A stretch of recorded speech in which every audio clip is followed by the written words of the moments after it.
요즘 장보러 마트에 한 번 다녀오시면 손에 든 봉투는 얼마 되지 않은데 영수증 금액을 보고는 깜짝 놀라신 경험 다들 한두 번쯤은 있으실 겁니다. 대파 한 단, 계란 한 판, 그리고 요즘 들어 부쩍 오른 식용유와 밀가루 값까지. 예전 같았으면 10만 원어치 장을 보면 카트가 제법 묵직했을 텐데 이제는 몇 가지 집어넣지도 않았는데 벌써 10만 원이 훌쩍 넘어버리죠. 그뿐입니까? 주유소에 들를 때마다 혹은 시내 버스를 타실 때마다 기름값 걱정, 교통비 걱정이 머릿속을 떠나지 않으실 겁니다.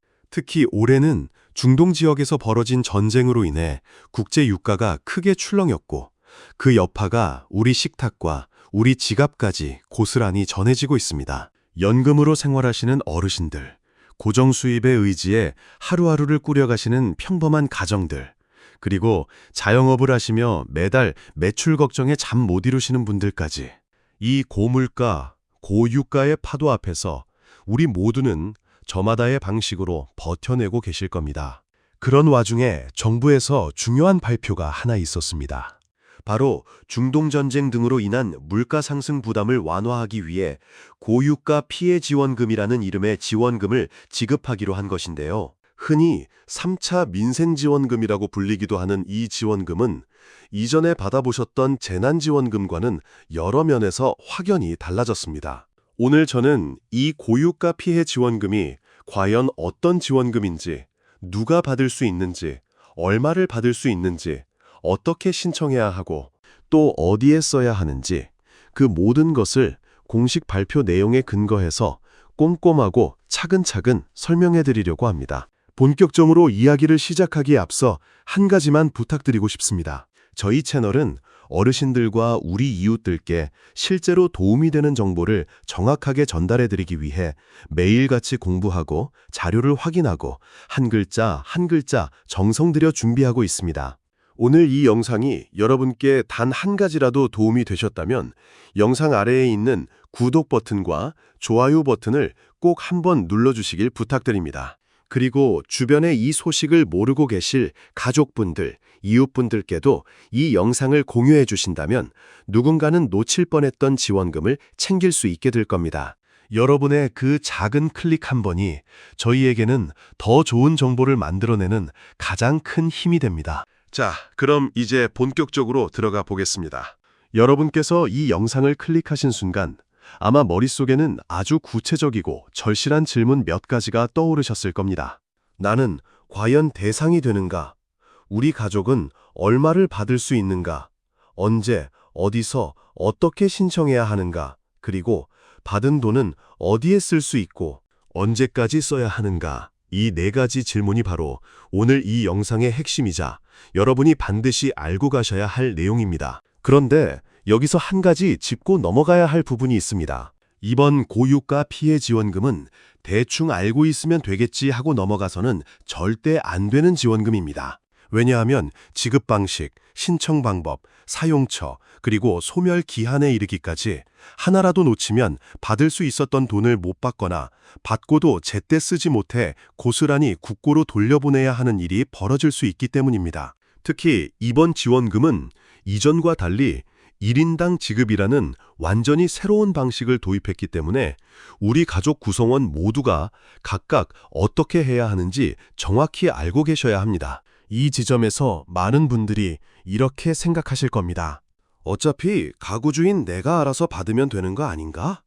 바로 이 생각이 이번 지원금에서 가장 크게 바뀐 부분이자 제가 가장 먼저 강조해드리고 싶은 대목입니다. 이제 본격적으로 그 변화된 모습을 함께 살펴보도록 하겠습니다. 과거에 우리가 받아봤던 재난지원금이나 민생지원금을 떠올려 보십시오. 대부분 가구 단위로 지급되었습니다.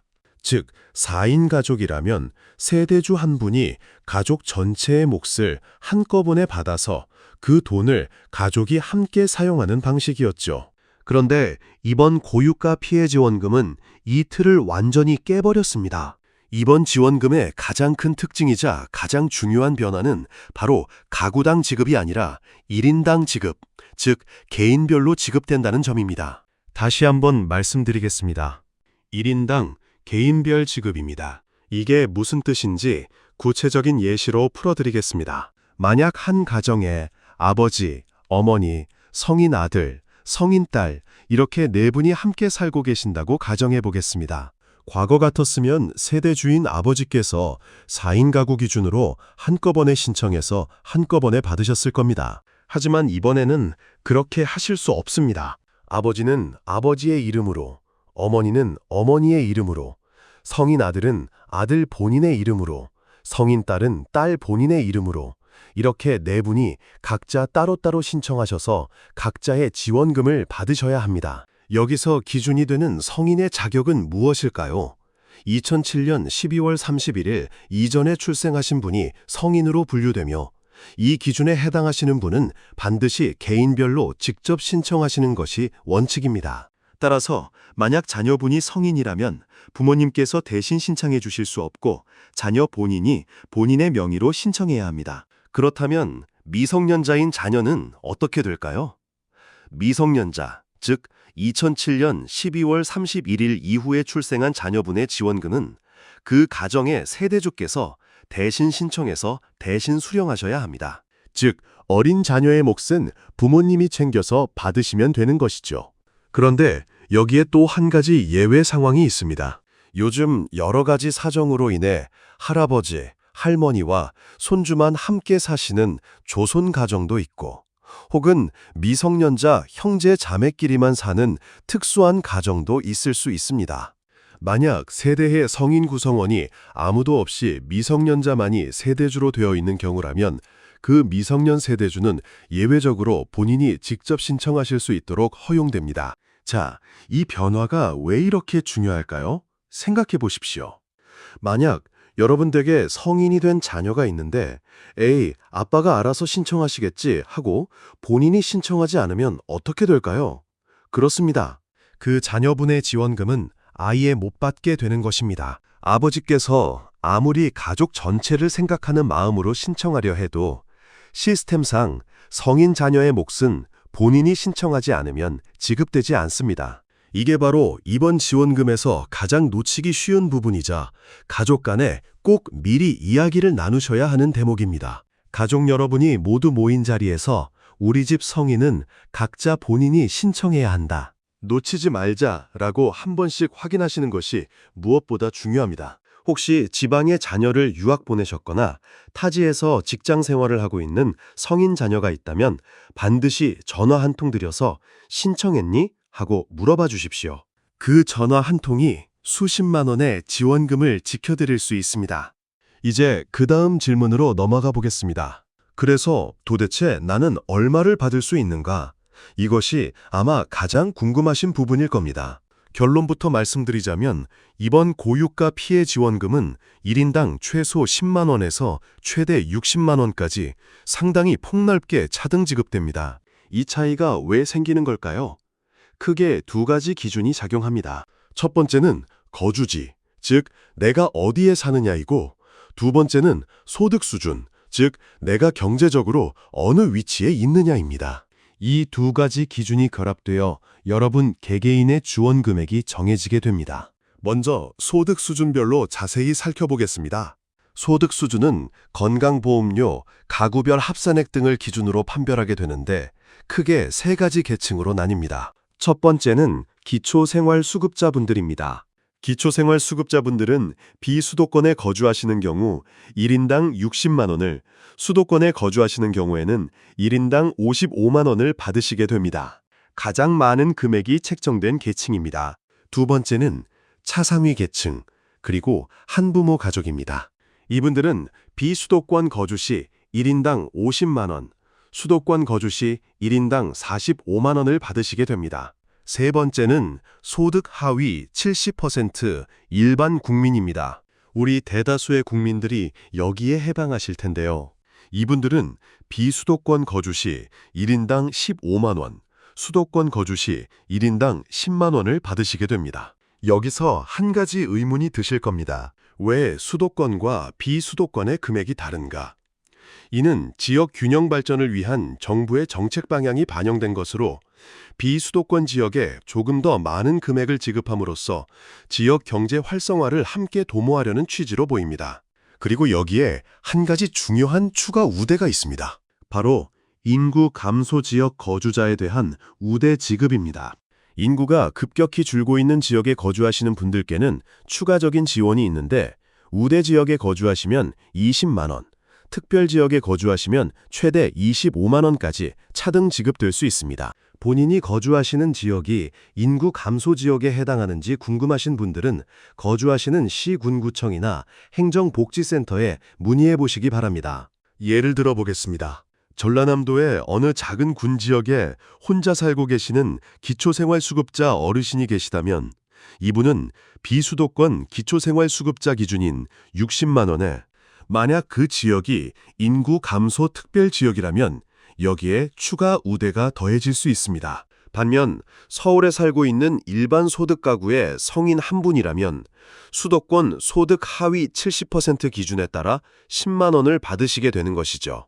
똑같은 지원금이지만 누가 받느냐, 어디서 받느냐에 따라 금액이 이만큼 차이가 나는 것입니다. 그런데 여기서 또 한 가지 중요하게 짚고 넘어가야 할 부분이 있습니다. 바로 고액 자산가 배제 기준입니다. 아무리 소득이 하위 70%에 해당한다고 하더라도 보유 자산이 일정 수준 이상인 고액 자산가의 경우에는 이 지원금 대상에서 제외될 수 있습니다. 이는 한정된 예산을 정말 도움이 필요한 분들께 집중하기 위한 조치로 이해하시면 되겠습니다. 따라서 단순히 소득만 보는 것이 아니라 자산도 함께 고려된다는 점을 꼭 기억해 두시기 바랍니다.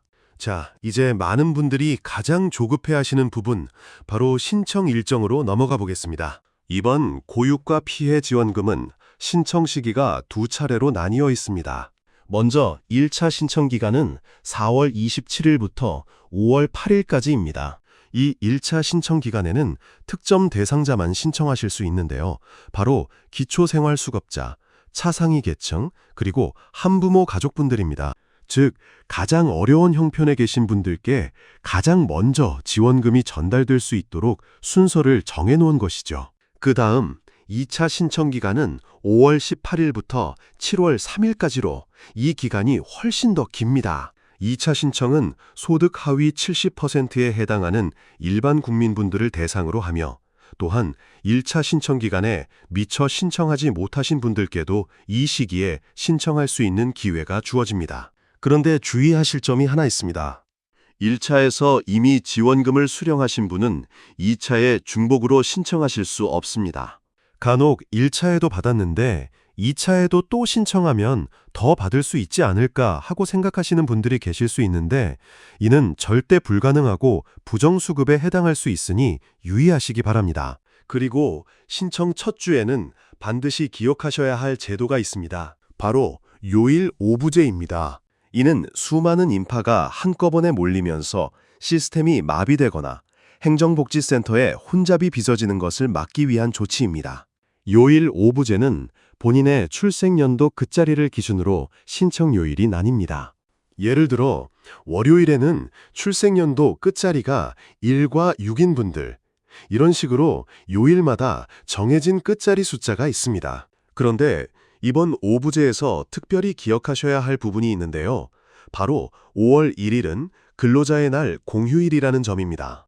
이 때문에 원래 해당 요일에 신청하기로 되어 있던 출생연도 끝자리가 4, 9, 5, 0인 분들은 5월 1일이 아닌 4월 30일에 함께 신청하시게 됩니다. 이 부분 꼭 기억해 주시기 바랍니다. 내가 5월 1일 아닌가 하고 그날 신청하시려 하면 공휴일이라 헛걸음하실 수 있으니 5, 0, 4, 9 끝자리 분들은 4월 30일에 신청하신다는 점 다시 한번 말씀드립니다. 자, 이제 신청 시기를 아셨으니 그 다음으로 중요한 것, 바로 어떻게 신청할 것인가입니다. 이번 지원금은 3가지 방식 중 하나를 선택해서 받으실 수 있습니다. 각 방법마다 장단점이 뚜렷하게 다르니 본인의 상황에 가장 맞는 방법이 무엇인지 잘 판단하셔야 합니다. 첫 번째 방법은 신용카드 또는 체크카드를 활용하는 방법입니다. 현재 9개 카드사가 이번 지원금 지급에 참여하고 있습니다. 이 방법의 가장 큰 장점은 속도가 가장 빠르다는 것입니다.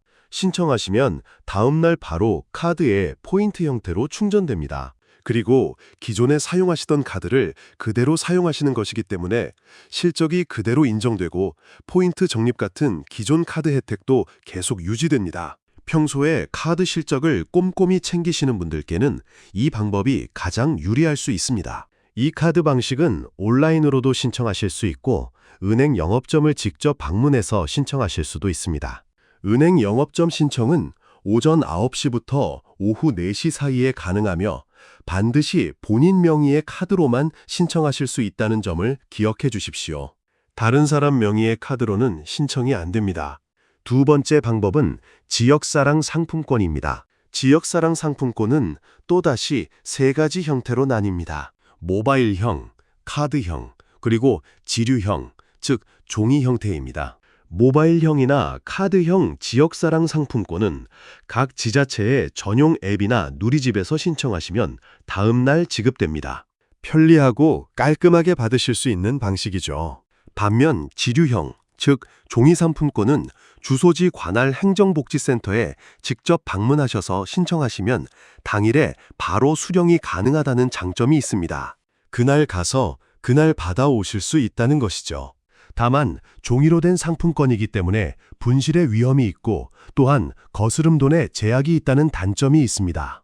예를 들어 1만 원짜리 상품권으로 8,000원 어치를 샀다면 일정 금액 이하로만 현금 거스름돈을 받을 수 있는 제약이 적용됩니다. 세 번째 방법은 선불카드입니다.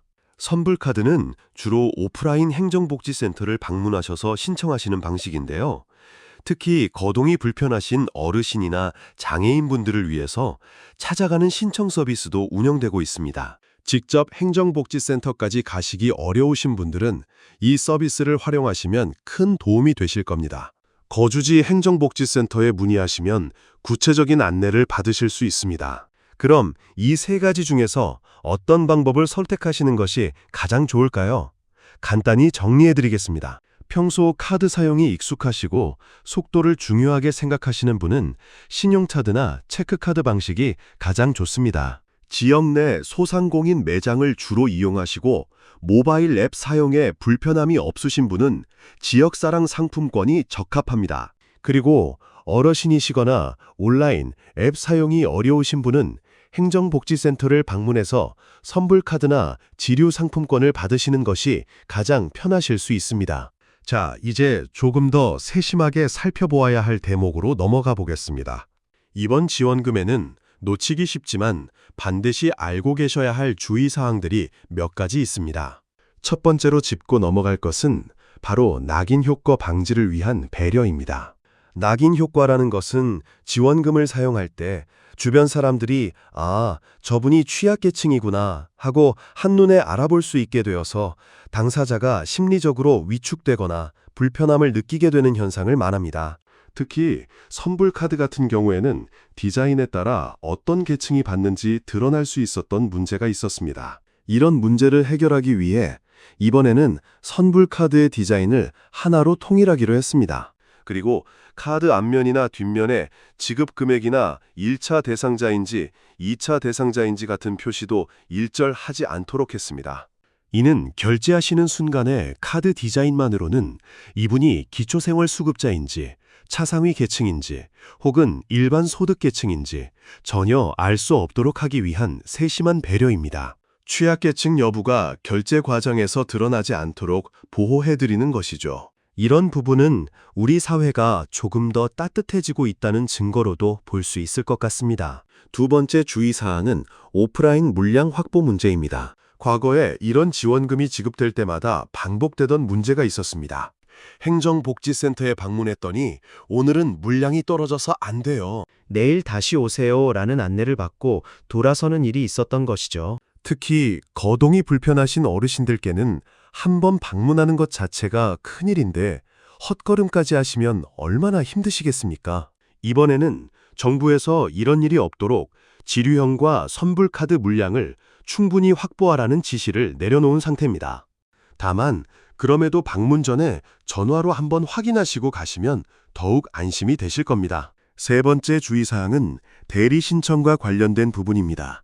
앞서 말씀드린 것처럼 온라인 신청은 본인 명의로만 가능합니다. 다른 분이 대신 앱이나 웹사이트에 접속해서 신청하실 수는 없다는 뜻이죠.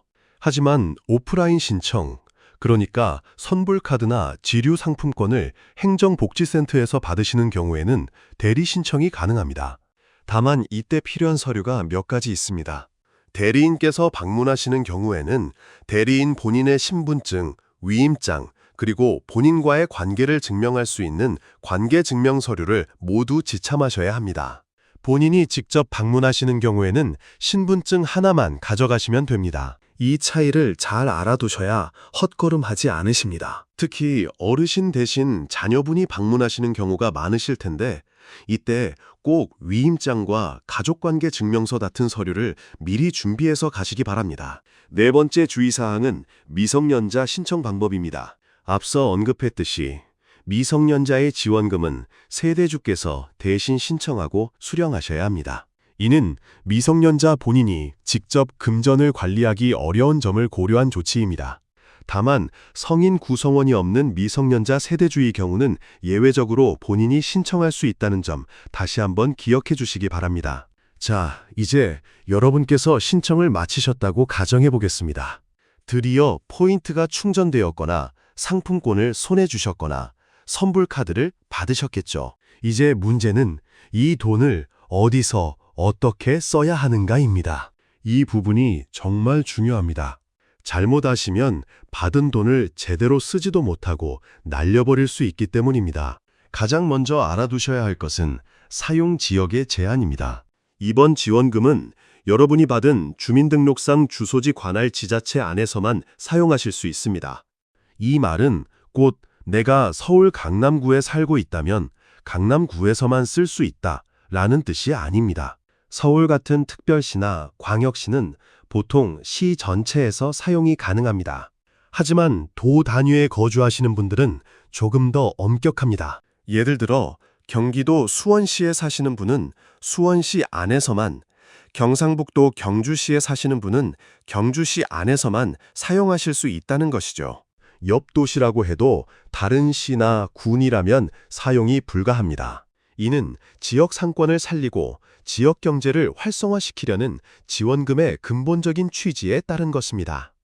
그 다음으로 중요한 것이 소상공인 매장만 사용 가능이라는 원칙입니다. 이번 지원금은 연 매출 30억 원 이하의 소상공인 매장에서만 사용하실 수 있습니다. 그럼 어디서 못 쓸까요? 대형마트, 백화점, 유흥업소, 본사 직영 프랜차이즈, 그리고 온라인 쇼핑몰에서는 사용하실 수 없습니다.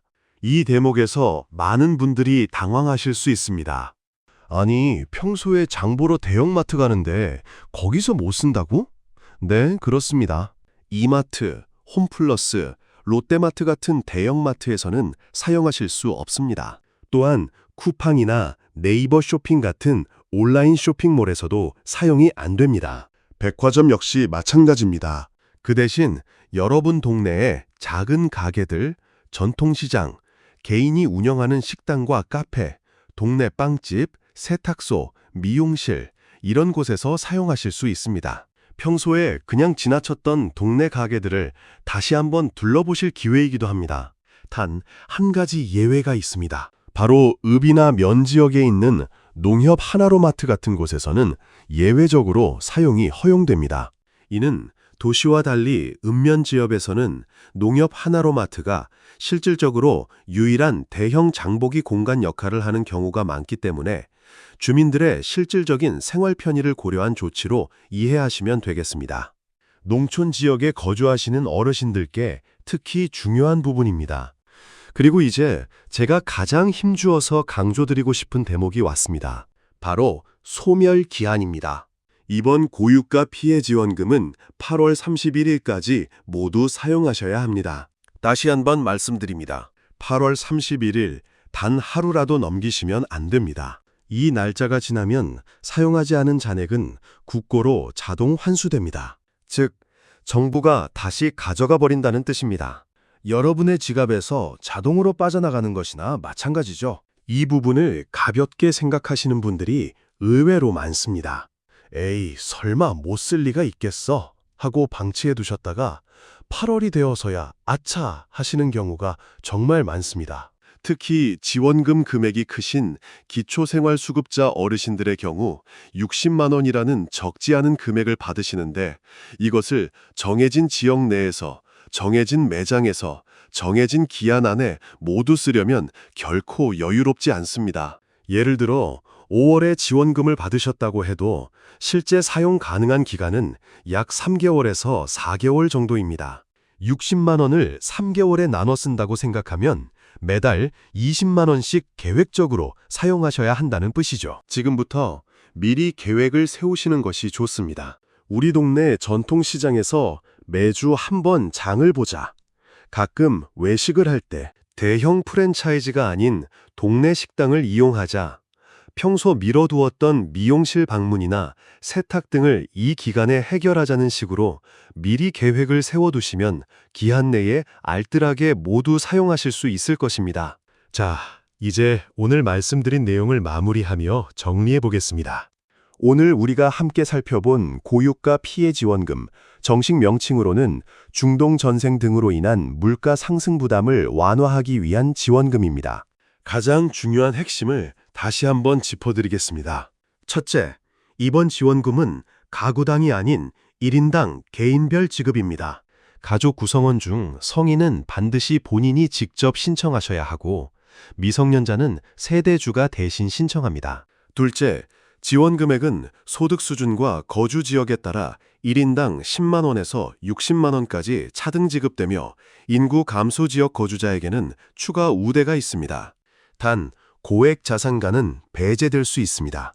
셋째, 1차 신청은 4월 27일부터 5월 8일까지 기초생활수급자, 차상위 계층, 한부모 가족을 대상으로 2차 신청은 5월 18일부터 7월 3일까지 일반 소득 하위 70% 국민과 1차 미신청자를 대상으로 진행됩니다. 신청 첫 주에는 출생연도 끝자리 기준 요일 5부제가 적용되며 5월 1일 공휴일에 해당하는 끝자리 4, 9, 5, 0인분들은 4월 30일에 함께 신청하시면 됩니다.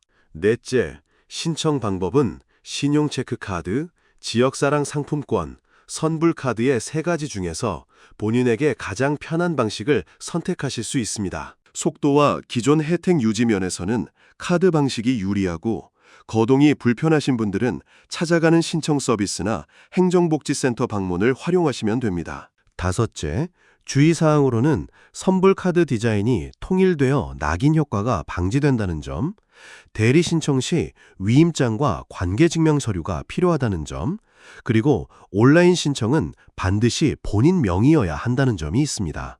여섯째, 가장 중요한 사용 규칙입니다.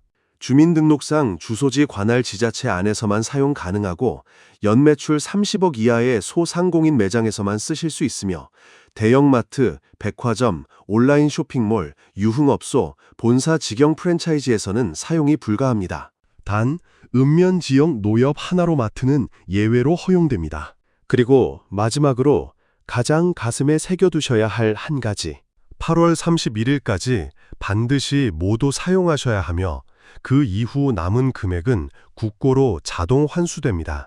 여러분, 이 고유가 피해 지원금은 중동 전쟁과 그로 인한 국제 유가 급등, 그리고 고물가 속에서 고통받고 계신 우리 국민들의 부담을 조금이나마 덜어드리고자 마련된 지원금입니다. 적은 돈이든 큰 돈이든 여러분 한 분 한 분께 지급되는 이 돈에는 정말로 도움이 필요한 분들께 닿기를 바라는 취지가 담겨 있습니다. 부디 오늘 영상을 끝까지 시청해주신 여러분께서는 단 한 분도 놓치는 일 없이 정해진 기간 안에 정확하게 신청하시고 주어진 기한 내에 현명하게 사용하시어 일상의 부담을 조금이라도 덜어내셨으면 좋겠습니다. 특히 가족 중 성인 자녀분이 계시다면 꼭 너도 신청해야 한다 라고 한 번 더 챙겨주시고 혹시 이 소식을 모르고 계실 이웃 어르신들께도 이 정보가 전해질 수 있도록 도와주시기 바랍니다. 오늘 준비한 내용은 여기까지입니다. 이 영상이 여러분의 살림살이에 그리고 우리 이웃의 삶에 작은 보탬이 되셨기를 진심으로 바랍니다.